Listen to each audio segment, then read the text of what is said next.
আল্লাহ নবী চোখের পানিগুলো ছেড়ে দিয়ে বলে, রুকানা রে,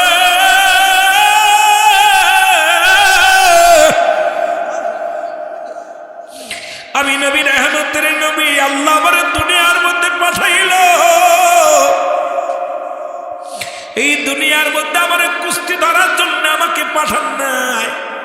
আমি তোমাকে বলি, তুমি শোনো, কালেমা পড়ো, লা ইলাহা নাই কোনো ইলাহ ইল্লাল্লাহু আল্লাহ ছাড়া, আর আমি মুহাম্মাদুর রাসূলুল্লাহর পয়গম্বর, তুমি মেনে নাও, কালেমা পড়ে মুসলমান হয়ে যাও।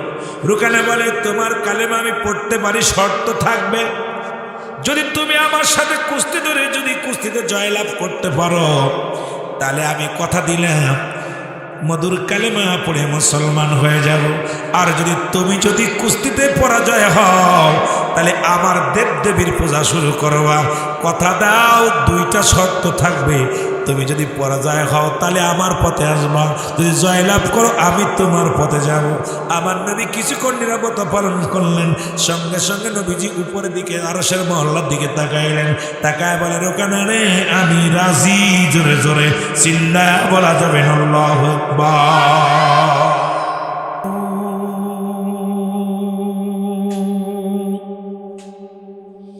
উভয় মনুষ্য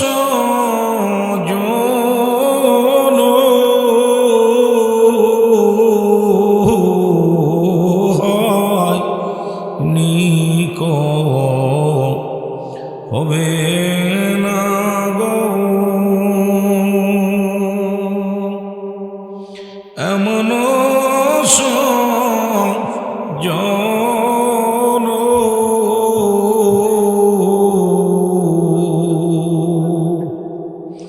সারা জীবন কাঁদলেন নবীজি পাপী উম্মতের জন্য। আল্লাহুম্মা, সবাই মহব্বতে বলেন, আলি সাইয়্যিদিনা। আরো জোরে বলেন, আল্লাহুম্মা সাল্লি আলা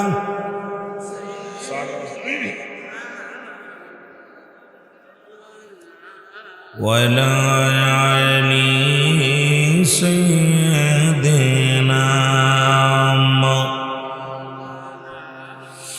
লা ইলাহা ইল্লাল্লাহ, জোরে লা ইলাহা,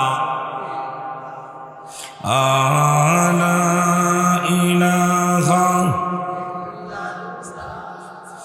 মুহাম্মাদুর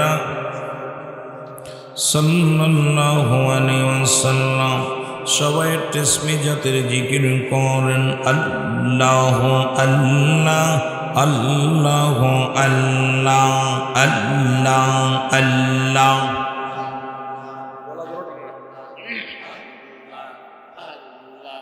আল্লাহ আল্লাহ আল্লাহ আল্লাহ। পাশান রে ডবল বেলা দেখনা সাহিয়া। আল্লাহ আল্লাহ।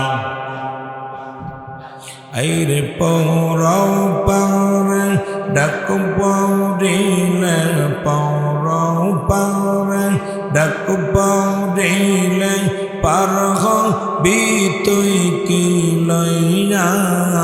ডবল বেলা দেখনা সাহিয়া। আল্লাহ আল্লাহ।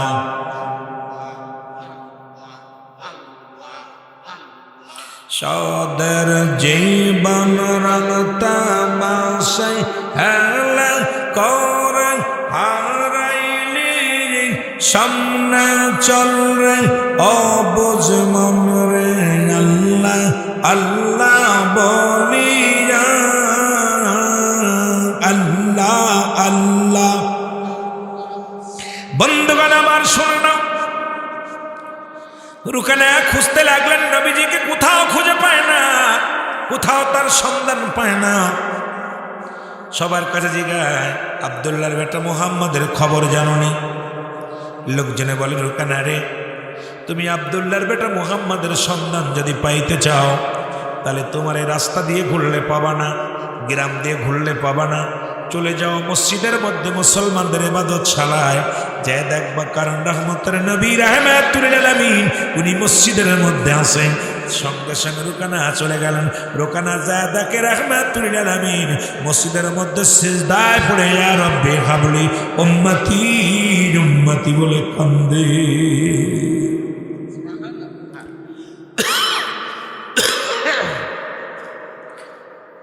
রুকানার আর চিনতে বাকি নেই যে এই আব্দুল্লাহর বেটা মুহাম্মদ, আপনি কি মুহাম্মদ? নবীজি বলছে জি আমি মুহাম্মদ। বলছে আমি তো আপনারে মদিনা মক্কা মদিনার গলিগলিতে খুঁজতে কোথাও বাদ নাই, কোথাও পাই নাই, আপনাকে পাইলাম। কোথায় পাইলাম? মসজিদের মধ্যে। কোথায় পাইলাম? আর আমাদের ইমানদারদের আমাদের পাওয়া যায় মাঠে বাজারে। এ ভাই আজান দিলে ইমানদারদের পাওয়া যাবে মসজিদে, যেটা বলেন ঠিক কিনা? মসজিদের মধ্যে থেকে রাসূল বাইরে আসলেন। রুকানা রে তুমি আমার কাছে বলে আমি আপনার কাছে আসছি। আপনাকে কোন খোদার বন্দেগী করেন যাকে দেখা যায় না? কারণ আপনি সাক্ষী দিয়েছেন আশহাদু আল্লা ইলাহা ইল্লাল্লাহু আহাদাহু লা শারীকা লাহু ওয়া আশহাদু আন্না মুহাম্মাদান আবদুহু ওয়া রাসূলুহু। আপনি সাক্ষী দিচ্ছেন? বলে হ্যাঁ। রুকানা রে তুমিও কালেমা পড়ো, মুসলমান হয়ে যাও। রুকানা বলে অসম্ভব, আমি এসেছি তোমার এই বাজে কথা শোনার জন্য নয়, তোমার এই মধুর কথা শোনার জন্য নয়, আমি এসেছি তোমার সঙ্গে বোঝাপড়া করার জন্যে, তোমার সঙ্গে কুস্তি ধরার জন্যে। আমার নবী কয় রুকানা রে আমি নবী দুনিয়ার মধ্যে আসি কুস্তি ধরার জন্যে নয়, মস্তানি করার জন্যে নয়। এমনও আশেক বান্দা আছে দুনিয়ার মুখাফেক্ষি তারা নয়। আমার দেশে অনেকে আছে মস্তানি করতে চায়, আবার এমনও আশেক আছে তারা যায় না মাঝে সারাদিন কাটায় দিতে চায়। জোরে বলেন ঠিক কিনা? আমি রাজি। রুকানা তো অনেক খুশি, বড় কুস্তিবিদ, রাজি হয়ে গেছে। রাসূলুল্লাহ নেপ্রি আসলেন, বাঁশি বাজাইব। রুকানা তো প্রস্তুতি, রাসূল কাজকে মজা দেখাইব। এ যুবকেরা শোনো, দাড়িওয়ালা টুপিওয়ালাকে দিকে অবহেলা করো না, ইমানদারদের দিকে অবহেলা করো না। ওই ইমানদার যখন আল্লাহর দরবারে আল্লাহ বলে ডাক দেয় রে, রাতের অন্ধকারে যখন ওই মাজলুম ব্যক্তি, ওই ইমানদার ব্যক্তি যখন আল্লাহ বলে ডাক দেয়, রব্বে কারিমের শুনতে বাধ্য হয়। এই দুনিয়ার মধ্যে ইমানদারের বিজয় হবে, হয় আজ নাই কাল। ও মুসলমান, এই ক্ষণিকের জন্য বল খাটায় না, ক্ষমতা খাটায় না, রব্বে কারিমের ভয় করো, কবরের ভয় করো। যদি দুনিয়া থেকে ইমান নিয়ে মরতে না পারো, তোমার জিন্দেগিটা হবে বরবাদ। জোরে বলেন ঠিক কিনা?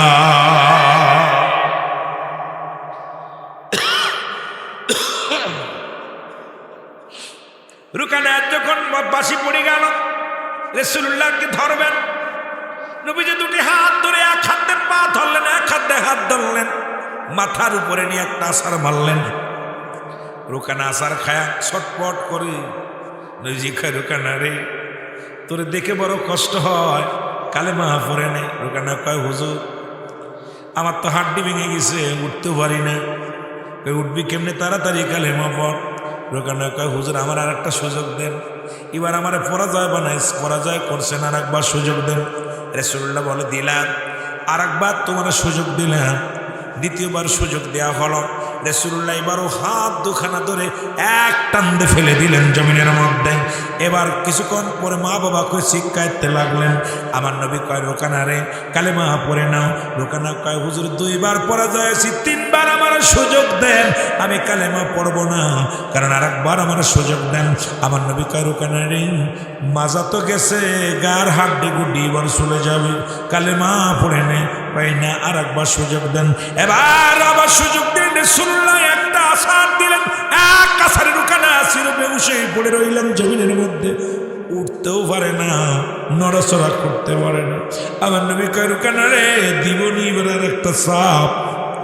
হুজুর আমার আর বুঝতে বাকি নাই, কারণ ইমানদারের যে কত শক্তি, ইমানদারের যে কত বল, ইমানদার যে আল্লাহর প্রিয় ব্যক্তি, আমার আর বুঝতে কোনো সম্মান, কোনো কি নাই, কষ্ট নাই। সুতরাং আমি সাক্ষ্য দিতেছি আপনি আল্লাহর পয়গম্বর, আর একটা সেকেন্ড আমি অমুসলিম থাকতে চাই না, আমি কালেমা পড়ে মুসলমান হয়ে যেতে চাই। সঙ্গে সঙ্গে রুকানা কালেমা পড়ে মুসলমান হলেন। লা ইলাহা ইল্লাল্লাহু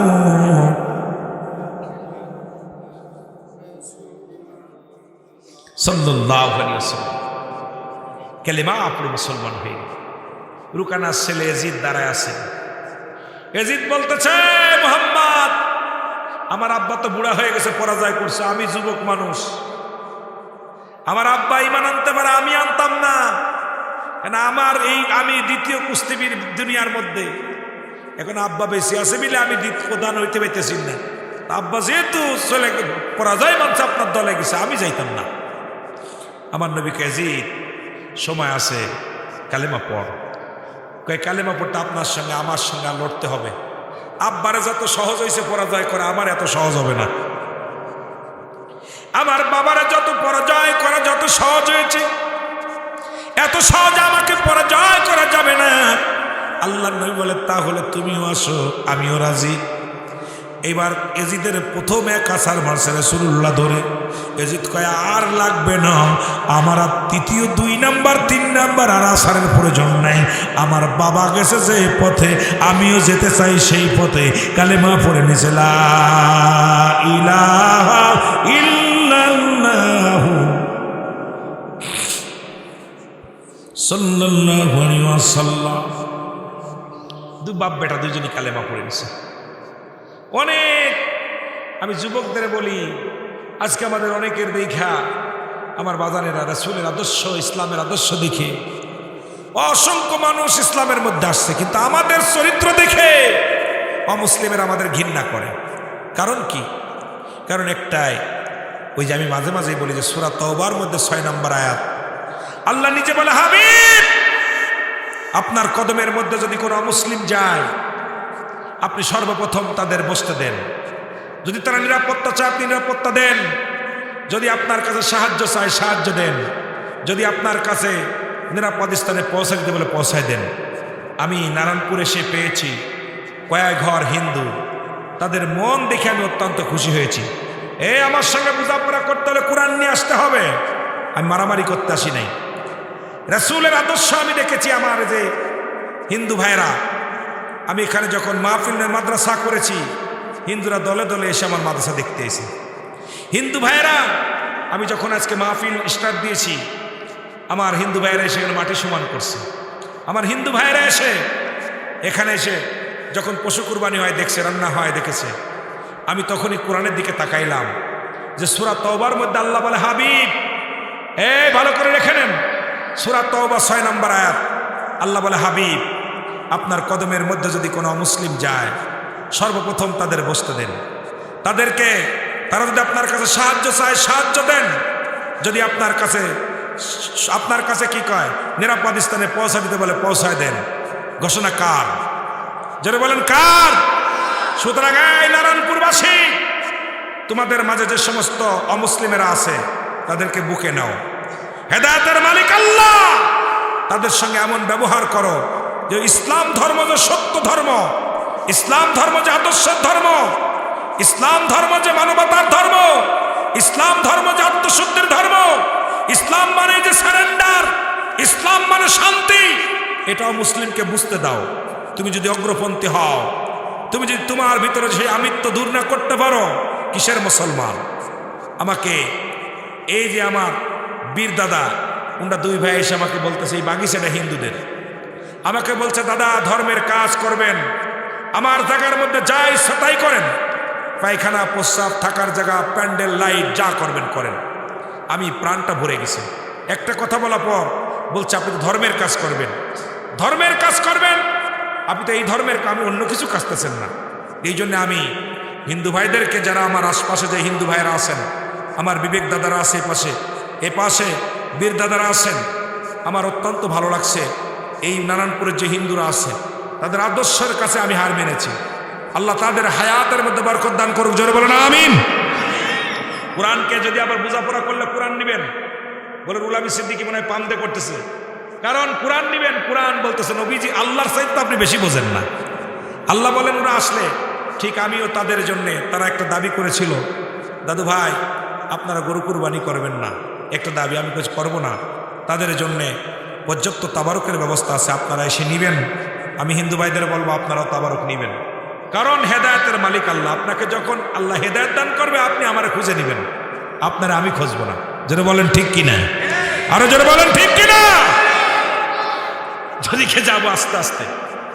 আমার ভাইরা, আমার বন্ধুরা, আমার ওখানে এক মুসলিম এসে বলে মুহাম্মদ তুমি তো রুকানা কালেমা পড়াইলা, তার ছেলে জিতকে কালেমা পড়াইলা, নিশ্চিত তুমি বড় জাদুকার, কিন্তু তোমার কাছে আমার একটা দাবি, তুমি যদি আমার এই দাবিটা পুরা করতে পারো তাহলে আমিও কালেমা পড়ে মুসলমান হয়ে যাব। নবীজি বললেন কি? বলে দেখা যাও ওই যে দেখো একটা গাছ, ওই বড় একটা গাছ, ওই গাছটা যদি না খুশিয়া না কাটিয়া আমার পর্যন্ত পৌঁছায় দিতে পারো, যদি হেঁটে হেঁটে গাছটা যদি আমার পর্যন্ত আসতে পারে, তাহলে আমি কথা দিলাম ইসলাম যে সত্য মানবতার ধর্ম, ইসলাম যে আদর্শর ধর্ম, আমি মেনে নিব, মেনে নিয়ে কালেমা পড়ব।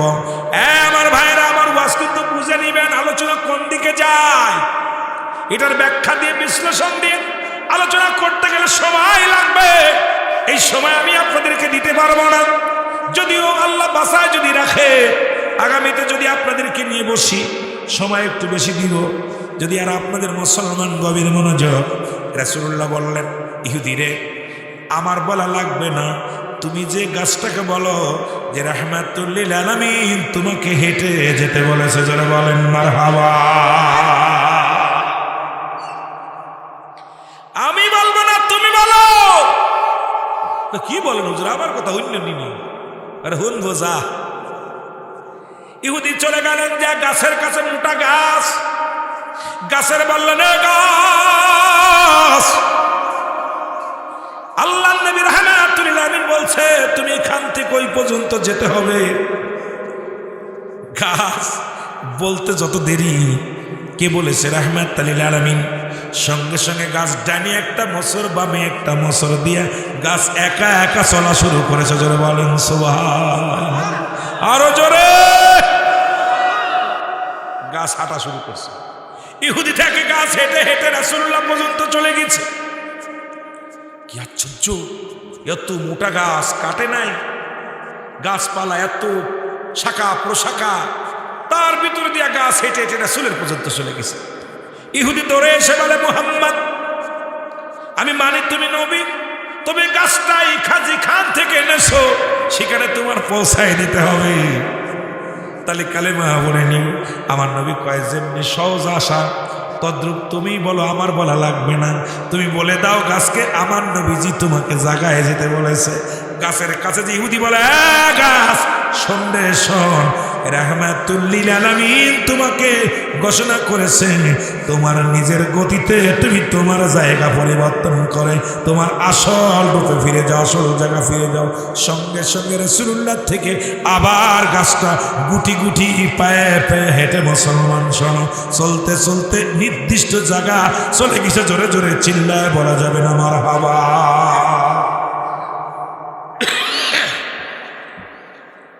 ইহুদি বলে ইয়া রাসূলুল্লাহ, ইয়া হাবিবাল্লাহ, কেউ মানুক আর না মানুক আমি আপনাকে মানি যে গাছ আপনারা চেনে, গাছ আপনারা চেনে, শুধু আপনি বলেন নাই, শুধু আমি বলেছি। আর আপনাকে শুধু মানার জন্য আমি বলার সঙ্গে সঙ্গে গাছ যেহেতু চলা শুরু করেছে, ইয়া রাসূলুল্লাহ, ইয়া হাবিবাল্লাহ, আপনি আমাকে কালেমা পড়াইয়া দেন, আমি আর 1 মিনিটও মুসলিম থাকতে চাই না। আপনি আমার কালেমা পড়ায় দেন, মুসলমান হয়ে যাব। লা ইলাহা ইল্লাল্লাহ।